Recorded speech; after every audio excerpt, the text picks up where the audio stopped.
What's up, everybody? Adam Harris here in the hotel room of Kayfabe, joined by Matt Mullins. Mr. Barker is there on the end, and we are at Wrestlecade. It's finally here, day one. We drove down today. We got here in plenty of time to see a bunch of people. We checked in today at the hotel right behind Gilberg. Yeah, oh my God, it was Gilberg and No Chin Music. James Ellsworth. James Ellsworth was checking in right before us. We got our room before them, which was pretty awesome. I think it's because we're here for 3 nights. Was great to be here. Thanks to ASW Wrestling and, of course, the House of Kayfabe and our commissioner, the consigliere leader of the stable P-New. We got our new T-shirts, suited up in time to make it over to the Marriott for the convention center for the Vicky Guerrero podcast, which was fun. Amazing. Dude, so cool. She's a sweetheart. You know, when you see her and she's such a shrill bitch as a, and that cackle as a gimmick. And she's just, you could just tell that, like, especially when Mick came out, you could tell she just wanted, like, can I just hug you a lot, Mick Foley? So that was Mick Foley was supposed to be there at 3:00 and he was not. So they put Brian Myers on first, who's just came through the COVID. He just got over COVID. Just got over COVID. To Wrestlecade. That's how much he loves wrestling. Love him. He talked about that. Well, didn't he just like test negative like yesterday or something? I guess so. I guess so. And then Davey Richards, who was very well spoken and super likable and ripped. Dude, okay, so like when he came out, she couldn't help herself. He says like one of the first things. You're in such good shape. We were waiting for her to get a spoon and spoon and fork. For sure, dude. The second guest on the Vicky Guerrero podcast was Davey Richards and all 9 of his abs. Seriously, oh my God. That dude probably is doing 800 setups in this hotel somewhere right now. Yeah, he just had dinner and he's already doing more push-ups.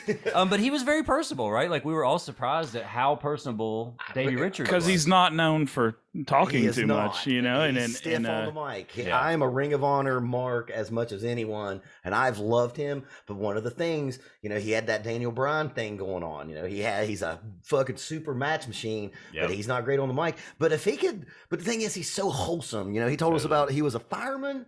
Now he's an paramedic. EMT, and like he's like Captain America. I think if he could figure that out as like a way to work the mic the way he was, that's the most personable and the most open I've ever seen him on. Yeah, he was great. He's our champion, and he hasn't even said that much at ASW, you know, and he doesn't cut many promos. That's right. But everybody and all the questions were about American Dragons, right? Yeah, well, yeah. They asked. Werewolves. Sorry, American Wolves. Yeah, sorry. Well, because it's one of the greatest fucking tag teams of all time. They asked about Ring of Honor some, and I thought, I was blown away with how likable he was, and he needs to do more of that. He's wonderful on the mic today. I hope the Vicky Guerrero podcast comes out. You guys should listen to that. Vicky Guerrero, the guest of Stephen P. New, which was great, and shout out to Stephen P. New for supporting and bringing the House of Kayfabe to Wrestlecade. He fired on all cylinders. He hit everything. Stephen P. was great, and he even went around with the microphone to take questions and. Did a great job. Yeah. No problem. So, you know, we had dinner. This is like later on, if we're going to go chronologically. But Stephen P., the whole House of Kayfabe, because that's another thing. The House of Kayfabe has really existed on computer screens together. This is the first time I met Brian Resner. Now, Matt, of course, grew up with him. Adam, that's the first time you met Brian. That's right. Resner. We're breaking down the wall here. But my first time seeing him outside of a little square box. Like seriously. And, you know, we've seen Stephen New once when we went to Castle New to watch WrestleMania last year. And so Stephen P. did, a big a toast to everyone and on our crew. Nice. And then the bar started singing the Stephen P. New theme song. Yeah, that's right. From across the way, somebody was like, Stephen P. New, Stephen P. New, Stephen P. New. Go see your ass. Stephen P. New is over at Wrestlecade. He is over. He is over. Day one. So that was just the beginning. That was the Vicky Guerrero podcast. We snuck in to the convention room because we have a table, and then also they were setting up some of the vendors. So we actually got some early shopping hours in already. We did, and even Barker, who is not a collector. I am not. I have 4 or 5 figures. Yep. I have one card that is the Mulkey brothers that brother Matt gave me when me and him played a gig together this summer. And dude, you know, if you've watched it, you know, I know you're not going to be able to see this very well, but I have a Walter autograph. I got it for $25, and it was just like, these vendors know. When I picked it up, he could tell, like, you know, if you listen to this, you know, I'm the biggest Walter mark. And I expected it to be bigger price. Yeah. And he was like, oh, I'll give you 25. I was like, fuck. Nice. I now own 2 cards. And you also decided to get this in hopes that you might be able to get it signed, the Kurt Angle figure. And these are cool. These are the Sunday Night Heat Ringside Chaos Series 2 Sunday Night Heat version of Kurt Angle. This is cool. It's got the title belt and the gold medal. He's in the sweatpants. This will look really cool if you're able to snag the signature. He's going to be there tomorrow. And okay, so real quick, I want to praise Barker for we're showing this stuff, but Barker is our D Freedom. D Freedom is who puts the graphics into the Major Brothers. Barker puts the graphics in. So praise to you, brother Barker, for putting the graphics in so people can see what we're talking about. Try to not show all 19 figures you brought. I happily am the producer of the Kayfabe Collectibles, which of course is the show on our channel that has brother Derek, who's not here. He has to work on Black Friday and I guess Black Saturday now. And then Matt and Adam. And actually, we'll be releasing the next episode, which, do you remember what he opened, what Derek opened? Well, we did the Series 3 Impact cards. That's going to be coming up on our YouTube. And we did some WCW cards, which was really fun. You guys be sure to like and subscribe if you're watching this on YouTube. Check out the Cornette interview, which has been doing great so far. We're going to be opening some more packs, I think. Yeah, we Matt even brought a couple packs with him to the hotel tonight. We might even do that here. We've seen some packs for sale already. Yeah, that's right. Man, I can't wait to see what else is on. Dude, show him the figure you're talking about is just the best in that line. No, not yet. That's the main event. The AEW. Oh, yeah. This gentleman. I think that this is one of the most. Not to steal all the Major Brothers terms, but I love them. I do love Brian Myers and Cardona. They say toyetic, and I think that it makes a lot of sense. But this Penta figure is awesome. Series 2, picked it up, and I'm going to have him sign it tomorrow. And I'm stoked about it, and got a really good price on it. So shout out to all these fine vendors here at Wrestlecade. And shout out to House of Kayfabe for getting us the all media access passes, because if you are here in Wrestlecade, if you are here in this Marriott, we apologize because we got to go through all the good stuff first because no one else was in there buying stuff. This is so cool. Yeah, and Stephen P., you know, that credit card he hadn't let his grips on just yet, but tomorrow we get it. We're really going to make some big boy purchases. Take all 3 of us. He showed it to me today. He said, "Matt, this is the one you want." And he showed it to me. Did he? Yeah, he did. He did. He's the man. Yeah. Dude, we've got so many cool things to get signed, and this is not going to show up great on this video, but I brought my Sunny card, which I bought from my friend Nathan Bush. She's going to be at the House of Kayfabe table tomorrow. Yes, she is. Right next to Brian Myers and and Francine. She's got a dual package with Francine. Oh, the Queen of Extreme. This is going to be fun. The Queen of Extreme is here. And this will all be over by the time you're watching this. So, what do you release this tonight? Well, I picked up. Right. So, other than the Penta figure, I picked up the very first CM Punk figure. This is dope. Which I'm super stoked about. It's the ECW, and it's CM Punk's first action figure. And you can tell how old it is because how few tattoos he has. Yeah, right. Well, and they could not put the Pepsi. I bet they couldn't put the Pepsi, so it just has a red dot. If you look on that arm. There you go. Do you know what Danhausen calls him? No. He calls him Pepsi Man. So when he's on Twitter, he's like, I tell you what, to him, Pepsi Man. So my son, Everett Mason, is 9 years old, and he FaceTimed me right as I was walking through. And I picked it up, of course, and I'm talking to him, and he's like, who can I talk to? And I said, Danhausen's right here. So I took my phone and I said, hey, Danhausen, will you talk to my son? And he said, hello, little evil boy. That was a terrible impression, but it was great. That's awesome. Was he? So I missed that because I got stranded at a liquor store by my Uber driver. So I missed that. Did he have the line from hell? He did have a line, but honestly, it was pretty modest as far as because the wrestling event was starting. Yeah. Because he was set up where the ring is. They had 7 matches tonight. put on by Tracy Myers and his company that runs here regularly. The ASW multiple promotions put their belts online. It was like a Night of Champions type deal. The ASW title was defended. Davey Richards defended against Axton Lowe, who was new to all of us. Burner match. Had a great match, man. Yeah. Had a great match, and Davey Richards, acknowledged Axton, who obviously has a bright future in the wrestling business.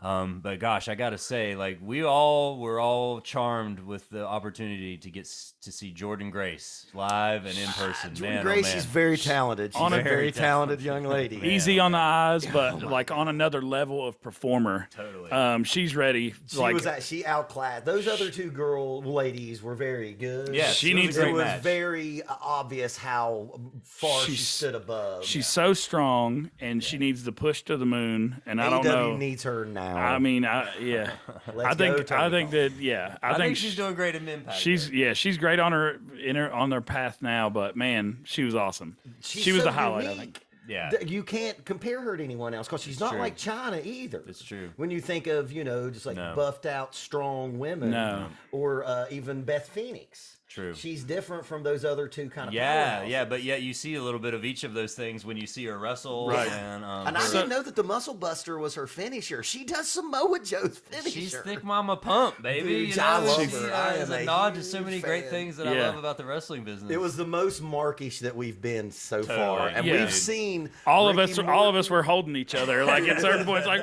woo. I mean, you can't help but look, You can't take your eyes off. Can't take your eyes off. She's a star, obviously. She's that was mega what I star. didn't necessarily expect. Like, I've seen her, I've watched her a lot, but never seen her in person. And as soon as she came out, it was like, wow, star factor, big time. Big time. The way she carries herself. And so we actually cut out a little early so we could go back to the convention room because some of the FIG guys were setting up, and we've been making friends already with our friend from Raleigh, I think, who is the one bringing in Cardona for the night. And Matt, you already picked up a couple major purchases from those guys. Oh, already showed the I got the AEW figure and the first CM Punk, but so probably of the things that I would like to get signed tomorrow, I would think that this is my number 2. Wow, this is pretty amazing. This is dope. This is a 1990 WCW Galoob Scott Steiner figure in the protective case. But I'm stoked. What a great case. Hopefully, he doesn't headbutt me and take my soul. I was texting with one of my buddies who's a Mark II, and I was like, Scott Steiner, the Steiners are here, and he's like, you've got to get a picture. And I was like, I'm scared of him.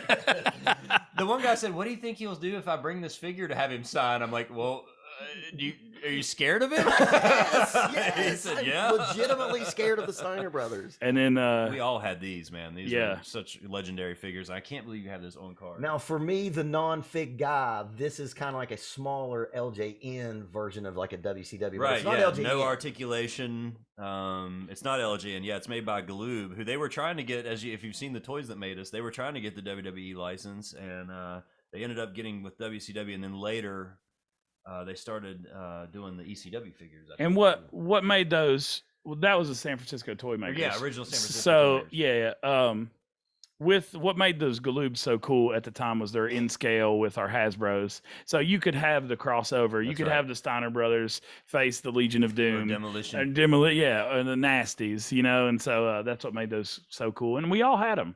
And I would throw them, in the bathtub because they didn't have parts that could get water. Nice. Good call. So, but also Scott is not only here. Yes, his brother Rick Steiner is here. Braun's pops.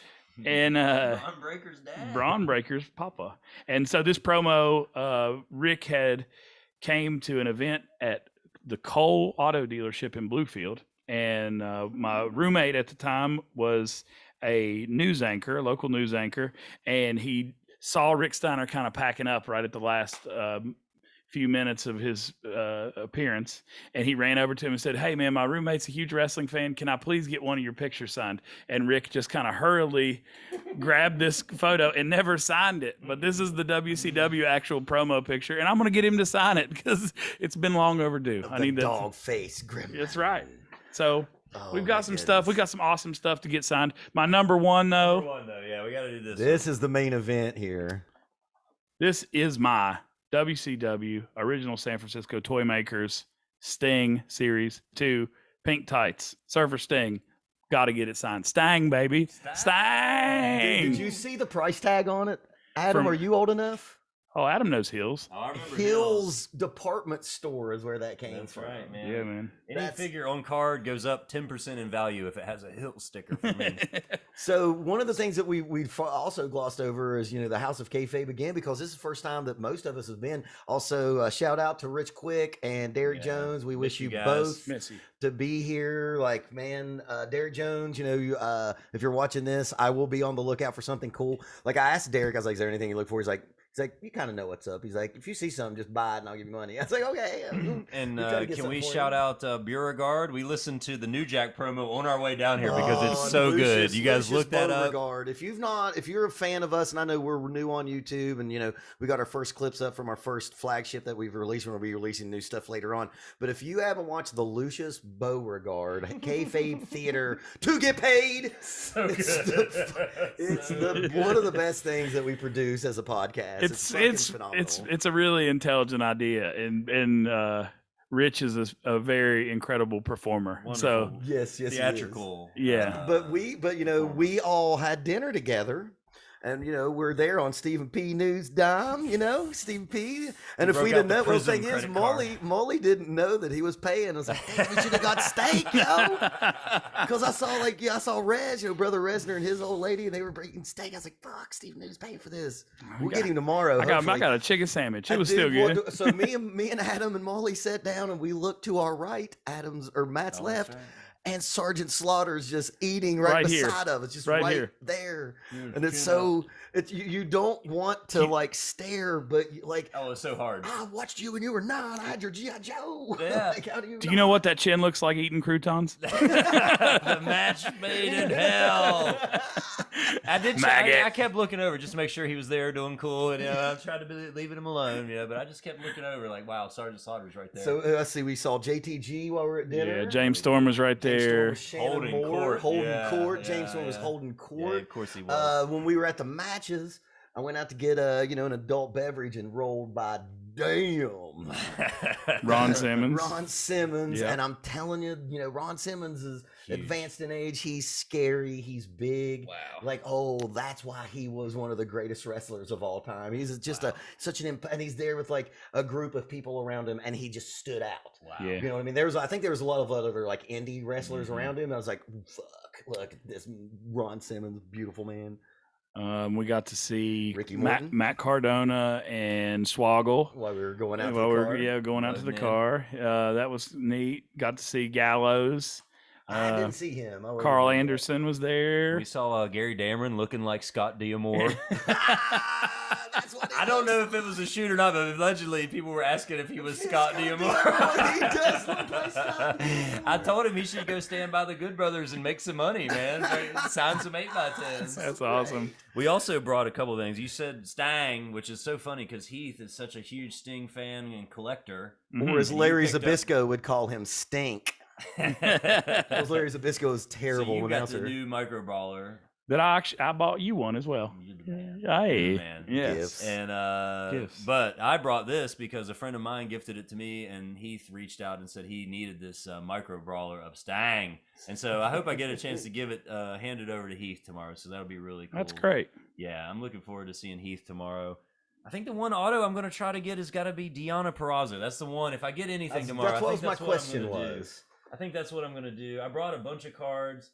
I hope I might get to run into Barry Horowitz because I got the 89 today. Classics. We saw him crossing the street. Yeah. She was shuffling across the street. And then also Leilani Kai and Wendy Richter are here who were in WrestleMania 1. So I feel like if there's an opportunity, they're at our tables. They're at our table. Be close to us. And so I feel like I'm going to have time to at least get those signs. I think that's pretty historic to have the first 2 women to wrestle at WrestleMania 1. Dude, this is Mark Heaven. If you're watching this, if you have the opportunity, Wrestlecade. I've been to Dragon Con, which is kind of like the biggest kind of Comic Con on the East Coast. Yeah. This is that for just marks. And you know what I've really appreciated is it feels like everyone's being very respectful to the to these superstars because if Sergeant Slaughter was like at Applebee's, he probably would get pissed. Well, yeah, that too. But he would probably get mobbed. But I have to say, all these internet wrestling nerds are being very nice about it. And a few people came up, paid their respects, and just moved on. It wasn't like they were asking for autographs or anything like that. Yeah, they just were like, Slaughter, what up? And he was like, crouton. I've got 30 croutons in this chin right now. Yep. I saw Ricky Morton. I was going out to get an adult beverage. He pretended to be our server at one point. Oh, yes, he did. That's right. Yeah, it was really funny. Paid the Stephen P. New respect. Yeah, and when I went to get the adult beverage, he came up and he went up to me and he didn't actually buy anything, but he just came up and he was like, "Y'all carding?" He is in his element down here, man. I mean, this is like the best audience Ricky Morton could ever have. Well, I mean, my Uber driver didn't really know what was going on. He was like, "Yeah, it seems like wrestling's real big." I was like, "We're in North Cackalack, man. This is prime Jim Crockett territory, man. Absolutely. Yeah, man. You know what I mean? This is a territory. And there was a few indie wrestlers on that match that we watched that were from North Cackalack, and they were over. Savannah Evans, was that her name? Yeah, I believe Savannah so. Evans was one of the few. She was a big woman. She was awesome. Yeah. She could work her ass off, and she was from Charlotte, and she got the big hometown pop. We saw Matt Cross, who we've all seen, and he's been on pretty high Cross levels. was on the second match. But I feel like Savannah is somebody we might see in the future. I liked her a lot. Yeah. I liked everything about what she did. Yeah, we could see her on national television. But yeah, I mean, Winston-Salem is a mecca with Greensboro and Charlotte. I mean, we're in this North Carolina triad of wrestling infamy. So I love it. This is cool, you guys. I'm looking forward to it. We're gonna wrap it up, I guess. For night one of Wrestlecade, we'll do some more dispatches. We'll see who actually gets what autographed and what other merchandise we can buy.